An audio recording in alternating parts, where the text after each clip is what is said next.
Bismillahirrahmanirrahim. Assalamualaikum warahmatullahi wabarakatuh. Bertemu lagi bersama saya Heru Setiawan. Pada vlog kali ini saya tidak akan membahas tentang permasalahan hukum, sedikit berlenceng, yaitu saya akan membahas tentang Vespa, skuter yang ikonik yang hadir dari tahun 40-an sampai tahun sekarang dan masih digemari dan juga masih memiliki pangsa pasarnya hingga saat ini. Di samping saya tepatnya telah ada satu buah skuter yang Vespa keluaran dari Piaggio yang berjenis VBB, yaitu keluaran tahun 1964. Cukup tua untuk sebuah kendaraan dari tahun 64 sampai sekarang sekitar 56 tahun. Sedikit sejarah, Vespa VBB ini merupakan skuter keluaran dari Piaggio jenis Vespa yang merupakan generasi kedua setelah VBA. Setelah Piaggio mengeluarkan Vespa VBA pada tahun 1958 hingga tahun 1960, Piaggio kembali melakukan pembaharuan, yaitu Vespa VBB, yaitu generasi terbaru dari Vespa VBA. Vespa VBB ini diproduksi dari tahun 1960 hingga tahun 1965, jadi jangka waktu 5 tahun produksi dari Vespa VBB ini.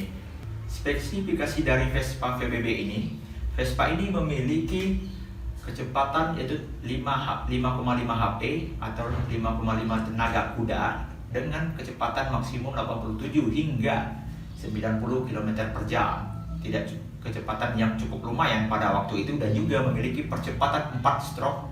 Jadi Vespa ini telah memiliki 4 gigi, beda dari VBA yang hanya memiliki 3 gigi. Vespa ini menggunakan bahan bakar bensin yang dicampur, ciri khas motor 2 tak. Karena ini merupakan skuter 2 tak, jadi bensinnya pada zaman itu masih dicampur antara isi bensin dan juga dicampur dengan oli samping. Kalau zaman sekarang kendaraan 2 tak itu telah ada pemisahan antara oli samping dan juga bensin, tapi pada masa ini Vespa masih mencampurkan antara bahan bakar dan juga oli samping. Untuk isi tangki dari Vespa ini mencapai 7,7 liter. Berat dari Vespa ini berkisar sekitar 100 sampai 110 kg, karena bahan-bahannya ini merupakan bahan-bahan dari besi dan juga kaleng. Karena pada masa itu bahan dari plastik belum terlalu populer, mungkin belum ada digunakan, hanya sedikit-sedikit penggunaan bahan-bahan dari plastik, kebanyakan dari kaleng, metal dan juga besi. Makanya kendaraan zaman dulu itu sangat berat, termasuk Vespa ini beratnya sampai 100 kg. Lingkar ban dari Vespa ini sebesar 8 inci pada aslinya, tetapi pada Vespa yang saya gunakan sekarang ini adalah merupakan ban 10 inci. Mungkin itu gambaran singkat dari Vespa VBB. Vespa sampai sekarang masih sangat diminati. Sekarang mari kita coba melihat tentang spesifikasi Vespa ini. Vespa ini pada dasarnya itu warnanya biru gelap. Pada perpindahan orang itu dirubah menjadi hitam, dan akhirnya setelah saya miliki saya ubah menjadi warna ungu karena saya suka ungu. Ini merupakan Vespa VBB hasil restorasi. Mari kita lihat sedikit-sedikit apa saja yang ada di Vespa ini.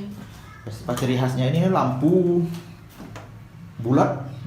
Ini khas PBB, lampunya bulat, belum ada spion karena pada masa itu belum ada. Ini list putih, list putih ditambahkan secara sendiri.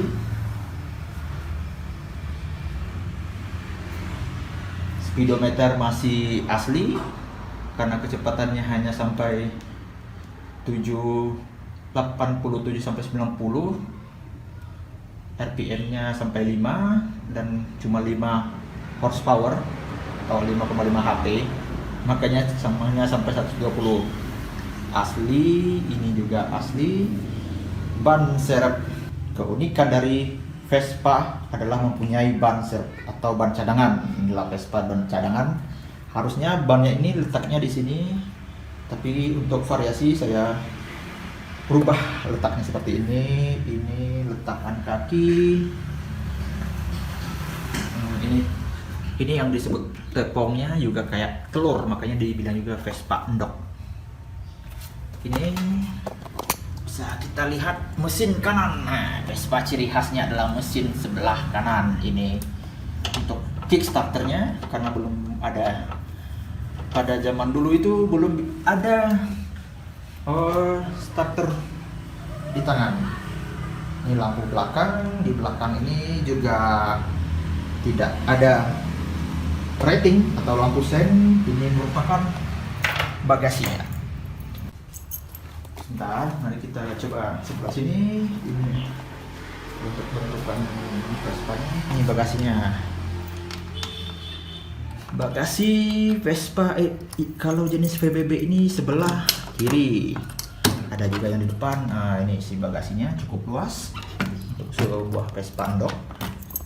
Ini tempat bensin dicampur dengan oli samping.